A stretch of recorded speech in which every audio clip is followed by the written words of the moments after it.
Ipakilala ko sa inyo si Abdurrahman Al-Mukbali, dating runner, Intel ng Abu Sayyaf, pinagkatiwalaan ng matagal ng Abu Sayyaf, taga-tuburan siya sa Basilan. So, ikwento niya yung kanyang buhay, kung paano siya naging supporter, naging napagkatiwalaan ng Abu Sayyaf. Okay, kwento mo yung buhay.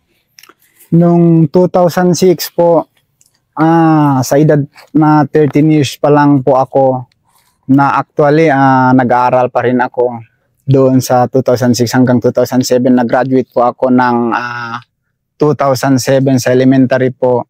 Ako po ay pinag-utusan ng mga ASG po, magbantay o kumuha po ng information sa lugar kung saan may maraming tao, para alamin kung may saan ba may sundalo, kung may pumasok ba sa lugar.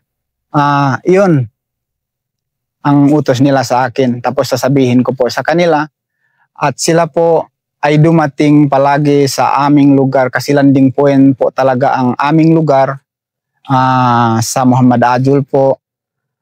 Yun po. Kaya nung dumating sila, palagi sila dumating, siguro hindi pa 2006, simula pa ng 2001 at saka mas pa talagang kinararatingan ng aming lugar, yung landing point, from Muhammad Ajul to Tipu-Tipu, at may bangka po sila doon sa amin. Yung buti po kung saan, kung pumunta po sila ng Tipu-Tipu ay magpahatid po sa amin pag pumunta po ng Tipu-Tipu. At pag pumunta rin po doon sa amin, ganun pa rin po. kaya naging utus-utusan nila ako. Pero ng 2009 ay sila po naging karido namin. Naging karido po namin yung ASG.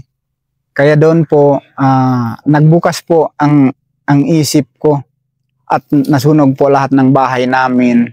20 mahigit ang aming bahay na sunog po. Ayun po, ang mabuti naman po, ang mga sundalo po ang tumutulong sa amin at nagkapag-evacuate po kami sa ibang lugar, pero sa isang barangay lang po na tinulungan na po kami ng puwersa ng militar at ang ano na yon, ang taon na yon, nagkanyon na rin po sa araw at sa gabi. Kaya nagbukas ang isip ko na hindi ko ipagpatuloy ang naging yung utos-utos nila. Hindi ko ipinagpatuloy, napahinto po ako at nagbukas po ang isip ko para magalit sa kanila, para hindi ko ipagpatuloy ang mga nasimulan ko. Kaya yun, umalis na rin ako sa ibang bansa at hindi na rin po ako nakapag-aral. Takot na rin kasi naging karido sila. At wala po akong mapagkukunan ng finance po. Kaya hindi ko rin naipagpatuloy kahit ano po ang aking pangarap. Wala po akong magawa kasi ang tatay ko po, wala po akong tatay doon sa amin. Kasi ang tatay ko po, hindi ko po nakita. Siya po ay isang Arabo.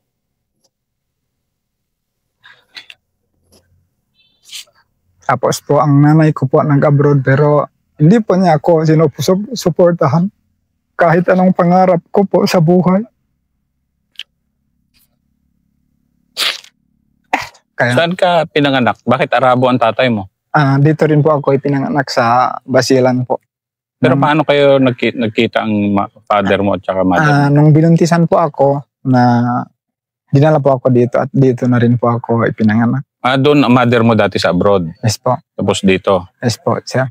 Tapos pinanganak ka dito? Dito na rin po ako pinanganak. Kaya kung hindi po malalim din ang isip ko, talagang napalalim po din ako sa ASG.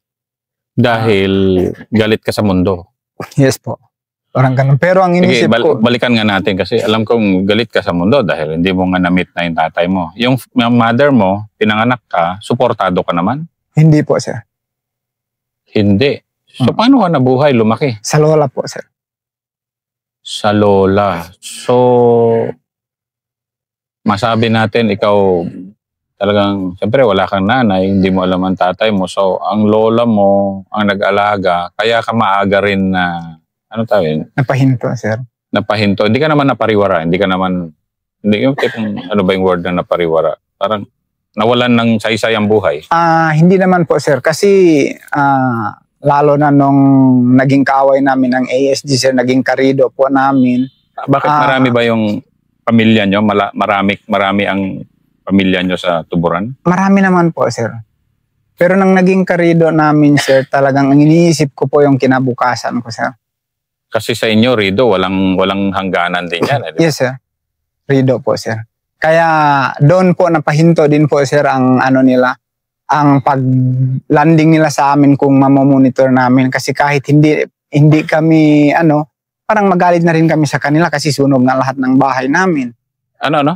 Sige nga, dahan-dahanin natin. Ikwento mo nga yung bakit yung Tuburan yung sa inyo ay talagang ugad din ng mga ASG nung araw. Bakit? Dahil po, sir, napabayaan din yung aming lugar. Hindi masyadong nabantayan ng actually ang sundalo or ang ating pamahalaan. Siyempre full support talaga sa pagbantay. Pero siguro ang na-assign dyan sa nasasakupan, parang takot din, sir. Takot talaga mag-ano sa kanila, lalo tulad namin, mga sibilyan. Takot din kami pag hindi sumunod sa kanila, tulad ng utos nila na hatiran mo kami ng pagkain or ihatid mo kami sa lugar na yan. Or itago namin dito sa lugar na to ang aming kidnap. O yun, takot din kami para... Isa-isahin nga natin yun. Sige. Number 1. Merong nakidnap talaga na tinago sa inyo? Meron, sir, sa lugar na yon. So, anong ginawa mo noon? So, anong naging papel mo doon? Inutusan ka? Paano? Kasi bata pa ako, sir, parang ano lang ng pagkain sa kanila. Kasi hindi naman nila tinago sa malayong area sa bahay. Kasi kulang naman ang bahay doon. Sa lugar So, na yon, kitang-kita ng... hindi naman kitang-kita sa bahay ang pinagtaguan. Siguro umabot siguro ng mga 1 kilometro or 700 meters. 700 meters. Ganun. So, nung dinating nila, gaano kadami yung Abu Sayyaf na pumupunta sa inyo nun? Mga 40 plus, 50 plus, mga 3 araw sila doon, sir. 5 araw, 2 araw. Tapos lahat ng mga bahay doon kasi nasa 20 mahigit ang bahay. Pero malayo sa kinararamihan ng ibang bahay, sir. Yung sa inyo? Yung sa amin. Kasi pamilya lang kami lahat yung nandoon, sir. Nasa 20 ang bahay. Yun, sir. Kaya... so yun yung kaya dahil dahil nga layo yung mga bahay nyo, kaya pala kayo talagang doon yung takbuhan sa inyo. Doon ang takbuhan nila, sir. So nung inuutos-utosan ka kumuha ng intelligence naman sa mga tropa, paano naman ginagawa mo? Bata ka eh. Yes, bata pa po ako, sir. Ang ginagawa ko, hindi ako gumagamit ng mga ICOM or cellphone, hindi po. Yung parang kumuha lang ako ng information sa mga tao or sa barangay kasi hindi naman nila alam na yung parang kumuha ako ng information, mga civilian, di ba yung... Example ng mga information. Sige, example yung una mong mga bata ka pa nun, pero ano yung mga mahihirap na pinapagawa sa iyo nun? Ang pinapagawa sa akin, pumunta ako sa karamihan ng tao para ipatanong-tanong kung saan ba may makuha ba silang information, kung may mga lakad ang mga sundalo or parang ipaalam, gusto nila alamin na may patrol ba, saan ba ang kwento na patrol, saan sila patungo, yung mga militar, yun ang mga madalas nilang sir. Lalo na pag may ikaw nun, 30 years old ka. Yes, sir. So ano ka na nun? Matured ka na alamin yung mga ganun? Yes, sir. Kasi, yes, sir. Ko, sir. Yung 13 years old. Kasi, parang naano rin ng isip ko, wala akong magulang. Pero, kaya na ganun lang ako, sir. Kasi takot ako sa kanila eh. Inisip ko rin, sir, nung bata pa ako na wala akong magulang, gusto kong magsumikap sa bandang huli, sir. Alam mo na wala kang magulang? Yes, sir. Kaya, wala kang magulang. Di ba't pinasok pa yun? Yung ano ba sir, kasi takot ako doon ako sa lola. Actually magulang ko yung lola ko, pero yung tatay ko, nanay ko walang sumusuporta sa akin. Kung anong gusto ko, hindi ko makuha-kuha. Sila bigyan naman, minsan bigyan nila ako ng pera. Ganon sir. Masaya na ako kung bibigyan ako ng pera. Yung Abu Sayyaf, binibigyan ka ba ng pera? Yes sir, pero mga 200, Ganon. mga 300, hanggang sa mga 500, masaya na ako sir. Yun. So, puro ganon ka. Yes sir, puro ganon sa loob Ganon yung ng, naging... ng 2006 to hanggang naging karido namin sila doon napahinto na sir. At So 3 years. 3 years Yes, yung sir. ano. Nagbukas na rin ang isip ko na ito pala ang dapat kong tulungan. Yung sundalo po. dahil, Dahil sila po ang tumutulong sa amin. Kasi nung sinunog nila, nag-canyon na rin po sir. At saka may helicopter na rin na dumating sa aming lugar na para magpaputok ng rocket launcher po sir. Yung 50 doon. Kaya so, nung inatake kayo ng sundalo, kasalukuyan rido kayo noon. Hindi ba? Doon nagsimula ang hindi, may nagpatayan pa. Muna may nagpatayan pa. Tapos pinasok nila ang lugar at nakaalis din kaagad ang Abu Sayyaf. kakamias po. Hindi, kami po muna ang umalis kaya nasunog ang aming bahay. Sinunog ng, Abu Sayyaf sir. dahil nga rido nila kayo. Yes, naging karido na namin sila. Tapos nung umalis kami sa aming sityo, pumunta rin kami sa isang sityo, pero isang barangay yun sir. Isang barangay siya, may kampo ng sundalo. O yan, sabi ng, hindi pa kami parang friend at saka ng mga kadre. Sabi ng sundalo, papuntahin na dito yung mga yan kasi first cousin ng lolo ko yung barangay. Tapos naging kalapit na rin ng barangay yung kadre. Sabi niya papuntahin na dito. Kaya para tulungan na rin ng sundalo yung yung nangyari sir. So yung sundalo, kumampi na doon sa pamilya nyo. Yes sir. Tapos kayo at saka sundalo, yun ay lumaban sa Abu Sayyaf ngayon. Yes sir. Pero naipit kayo. Mas lalo kayo naipit. Pero sir, hindi, yung sundalo kumampi na rin sa amin at kami na rin ang kumampi na rin sa sundalo. Kaya doon magbukas na rin ang isip ko ng taon na yun. Kaya hindi ko ipagpatuloy ang nangyari na para magbigay ng information sa mga terorista, sa mga ASG. Kaya gusto kong alagaan ang aming lugar. Kaya pangarap ko rin maging kapgo sir. Para pag alam nila na may mga membro ng militar dyan, talagang kahit may mga isa, dalawa pang natira dyan, mga Abu Sayyaf, ayaw talaga lumapit yan sa lugar na yan, sir. Ganon? Yes, sir. Kasi siyempre takot sila, sabi, baka magsabi yan sa Mm. O ganun. Pero mag-iingat-ingat na lang kami kasi kapgo kami. Minsan magalit din sila sa mga ganyan. Pag pumapasok, lalo na dati kang kakilala nila. Tapos pumasok ka sa sundalo, yung naging kalapit mo ang sundalo, talagang bawal yun sa kanila. Bawal talaga yun. Kahit hindi mo yan ginawa, talagang may bintang dyan. Ginawa mo pa kaya na hindi sila magbintang. Ayun. Kaya mag-iingat-ingat na rin. Ayun, sir. Pero hindi ka naman talaga nag-surrender kasi wala ka namang, maliit lang ang kasalanan mo di ba? Maliit lang siya. Pero ng 2020, kung naalala niyo sir, sa Maynila, maraming nahuli na suspect. Di ba? Sabihin nila nahuli suspect. May 3, 5, 2. Doon naisip ko rin na ganun din ako. Baka sabihin suspect. Kaya nag-surrender ako ng 2001 sir. 2021? 2021 sir. Doon para malinis lang para yun. Malinis sir. Gusto kong linisin kasi may pangarap ako eh. Anong pangarap mo? Ang pangarap ko, actually kahit ganito na ang edad ko sir, gusto ko pa rin mag-aral. Anong edad mo na ngayon? 31 sir. Kaya pag magkapasok ako mag-kapgo sa mag-aral pa rin. Anong natapos mo ba? 40 high school sir. So gusto mong magkolehiyo? Yes sir. May pamilya ka na? Meron na po sir. Bakit gusto mo pa mag-aaral? Gusto ko pang mag-aral para makatulong sa aking pamilya at sa aking lugar. Para linisin ang lugar na yan. Para kung ano ang dapat kong gawin. Yan sir. At yung mga Actually, sir, yung pamilya ko, kahit binuntis po ako, talagang kasal, sir, ang tatay ko at nanay ko. Taon na 2000, yung COVID ba, sir? Yung COVID. 2020. Nang simula ng COVID, na 2 buwan pa lang ang COVID, nasa Quezon City ako sa Maynila, sir. Doon nahanap ko yung pamilya ko, sir. Pamilya mo, tatay mo? Yung pamilya ng tatay ko. Yung tatay mo na Arabo. Nahanap ko sila, sir, pero ang kasamang palad, namatay na rin ang tatay namin. Yung mga kapatid ko lang, namatay na yung tatay namin.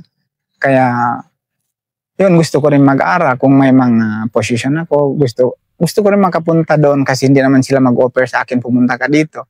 Kasi wala na yung tatay namin, pero tinanggap naman nila ako at minsan binigyan ako ng 3,000, 4,000, yung mga kapatid ko, ganun lang. Kaya gusto ko magsumikap para marating ko rin sila, sir. At saka kahit kaibigan ng tatay ko, gusto ko makita, sir. Hindi mo pa nakita? Hindi, sir. Kasi sa Oman, sir. Ano, no? Sa Oman po, sir. Sa Oman? Inuwi siya sa Oman. Kasi taga doon siya, sir. Kasi hindi siya nakapunta dito. Hindi, akala ko ba nasa Manila yung father mo namatay? Hindi, sir. Sa Oman siya namatay? Yes, sir. Kasi hindi ko siya nakita. Pero malaman ko lang namatay ng naging kachat ko yung kapatid ko ng COVID-19 doon ko sila makontak, sir. Yung mga kapatid mo sa Oman? Yes, sir. So yung unang wife niya? Yes, sir. Dito ilan kayo na anak niya? Isa lang? Ako lang, sir. Ikaw lang? Yes, sir. Pero tinanggap ka naman ng mga kapatid mo? Tinanggap ako ng 13 kong kapatid, pero yung 2 po yung lalaki, hindi po, sir.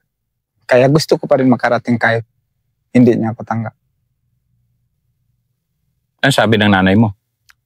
Pag sa nanay ko, nung una, kumuha ako ng information sa kanya, sinabi naman niya yung pangalan ng tatay ko at 5 kapatid, kaya nahanap ko sila. Pero hindi niya anak nun, ikaw lang naman yung anak niya, di ba? Yes, sir. Yung sa tatay ko, ako lang. Pero sa iba meron, sir. Yung mother mo? Yung mother mo, may anak siya. 3 pa, babae, sir. Isa, ang 2 magkapatid sa nanay, tatay. Yung isa magkapatid din sa nanay lang kami magkapatid, sir. Yan, sir. Ilan na anak mo ngayon? 3, sir. Talagang pamilyado ka na rin dito. Yes, sir. 7 taon ang isa at 4 na taon at isa po ay 2 taon, 3 taon na po din po, sir. Kaya malaking bagay din sa'yo na maging kapgo dito. Yes, sir. Malaking bagay. At bakit malaking bagay? Malaking bagay yon. Unang-una, makatulong din ako sa ating bayan. Yung babae. Unang-una, sir, makatulong din ako sa aking bayan at sa aking pamilya at sa aking nasasakupan, sir. Yun, gusto ko rin malinis ang lugar namin at may pangarap ako kung anong dapat gawin dyan sa lugar na yan. Kung sakali man, maano ko ang pangarap ko, katapos ako ng pag-aaral, hanap buhay ba? Hanap buhay yung kaya kong bigyan ng finance. Malaking bagay yun, sir. At baka maaaring tulungan ka rin ng mga kapatid mo sa Oman. Ganun lang, sir, ang tulong nila sa akin. Pero hindi ko yun inaasahan na tulungan nila ko kasi wala nang tatay namin. Wala na yung... Yun ang ikakabuti naman, minsan bibigyan nila ako ng kahit sa paningin ng iba na maliit na bagay, pero para sa akin malaking bagay na rin po yun, sir. Kahit hindi ako maghingi sa kanila, minsan dumating ang control number, 3,000, 4,000. Sir. Pero ngayon bilang sama ka na sa gobyerno eh. Yes, sir. Ngayon, ano ka ba? Talagang kumbinsido ka na kailangan labanan na yung... Yes, sir.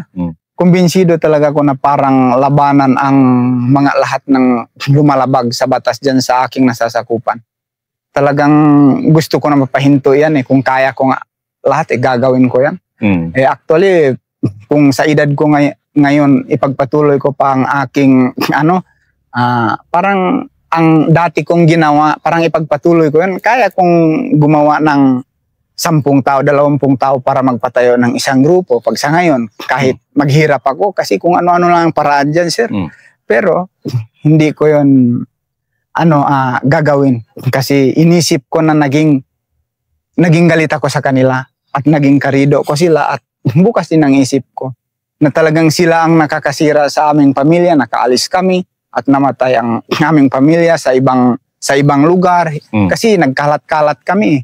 Yung iba nasa Sweden na dahil sunog, takot. Yun ang nangyari. Pero sa ngayon, nang dumating ako ng Maynila, yung COVID, sir, binalikan ko ang aming lugar. 4 na bahay pa lang kami.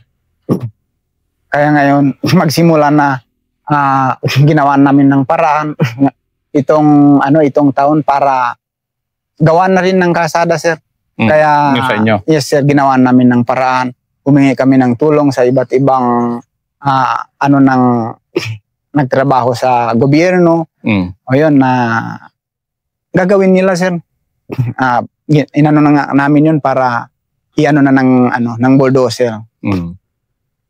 Kasi gusto namin yung malinis ba, yung kayang bisitahin ng ating pamahalaan ng aming lugar na talagang lugar na malinis. Kasi dating talaga ng Abu Sayyaf, sir. Abu Sayyaf yan. Yes, sir. Anong pasalamat mo ngayon sa mga sundalo na nakatulong sa'yo? Talagang unang-una, sir, magpasalamat ako sa mga sundalo nung nagkaroon kami ng bakbakan at saka ng mga ASG noong 2009. Kung hindi ako magkamali po, sir. Doon muna ako magpasalamat sa taon na yon.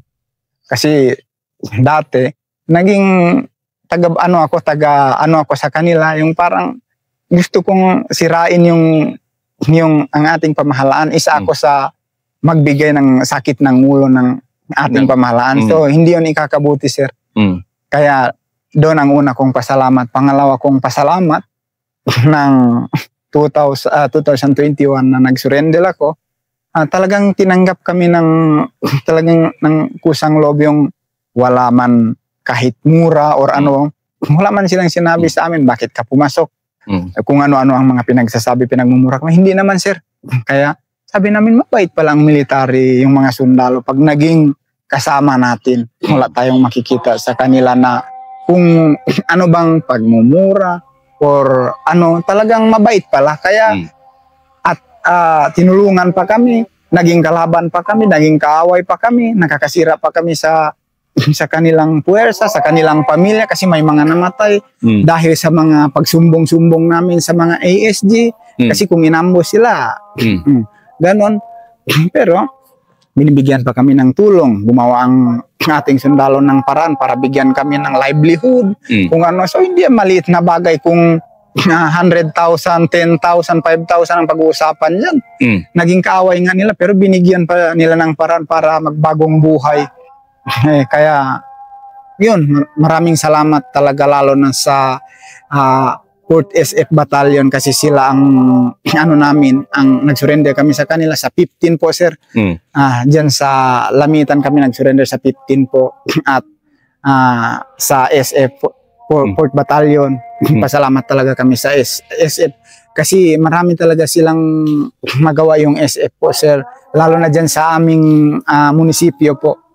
At hindi po tulad ng dati, may mga gera-gera dyan sa aming munisipyo.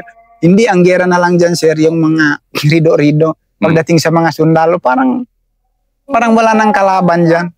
Yung mga sundalo sa amin, yun ang pasalamat namin sa SF.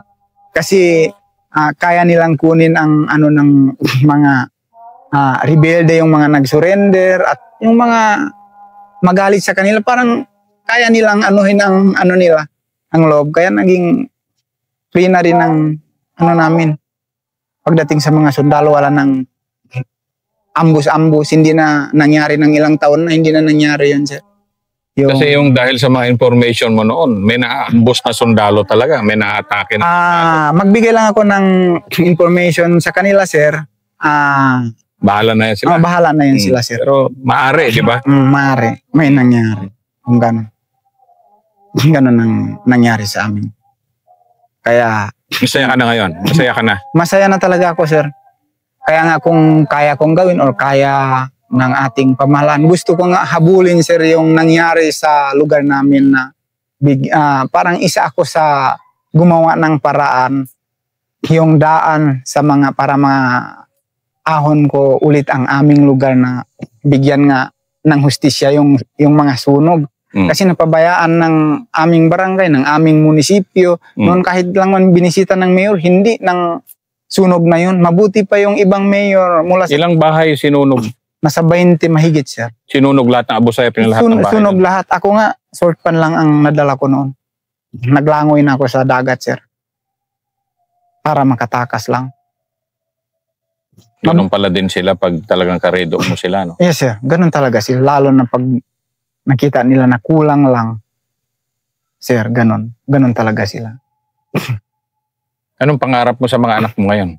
Ay, ang pangarap ko sa mga anak ko, kung mapangarap ko man ang pangarap ko, gusto ko mapangarap din nila ang pangarap ko. Pero pag hindi ko yun parang naabutan ang pangarap ko, gusto ko sila ang magpatuloy ng aking pangarap. Galing. Salamat. Yes, sir.